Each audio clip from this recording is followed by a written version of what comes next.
பிசினஸ்கள் வந்து ஃபுல்ஃபில் ஆயிடுது. அப்பதான் பிசினஸே பண்ணணும். எப்ப நீங்க சாப்பிட்டு வரீங்களோ அப்புறம் மதம் ஆயிடுவீங்க. எது ரொட்டீனான ஒர்க்கோ, எது கஸ்டமர் இன்டராக்ஷனோ அதெல்லாம் அப்போ வச்சுக்கணும். சேல்ஸ் அண்ட் மார்க்கெட்டிங் விஷயங்கள் எல்லாமே 10 to 1 முடிஞ்சிடணும். அதை வந்து மதியானத்துக்கு மேலே எடுத்துட்டு போகவே கூடாது. ஃபினான்ஸு, ஹெச்ஆர், ஆப்ரேஷன்ஸு இந்த மாதிரி விஷயங்கள் மட்டும்தான் நீங்க வந்து ஒரு 2 மணிக்கு மேல 3 மணிக்கு மேல பண்ணணும். கரெக்டா பிசினஸ் அவர்ஸை யூஸ் பண்ணீங்கன்னா உங்களோட பிசினஸ் வந்து கோல்டன் அவரா மாறும், மணி அவரா மாறும், வெல்த் அவரா மாறும். 5வது பாயிண்ட் என்ன அப்படின்னா, எப்பயுமே நீங்க ஒரு ரூலை வந்து ஃபிக்ஸ் பண்ணீங்க. ஃபார் எக்ஸாம்பிள் 20-80 ரூல்னு இருக்கு. என்னன்னா 20% தான் நீங்க சம்பாதிக்கிறீங்க, வெளியில 80% இருக்கு. 80-20 ரூல்னா என்ன?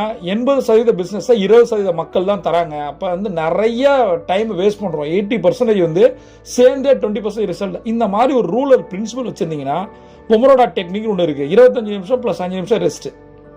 ஒரு நாளைக்கு 10 பொமரோடா பண்ணா நீங்க 100% சத்தியமா நீங்க லட்சாதிபதி கோடீஸ்வரன். அப்படி இருக்கும்போது நாம ஒரு ரூலை ஃபிக்ஸ்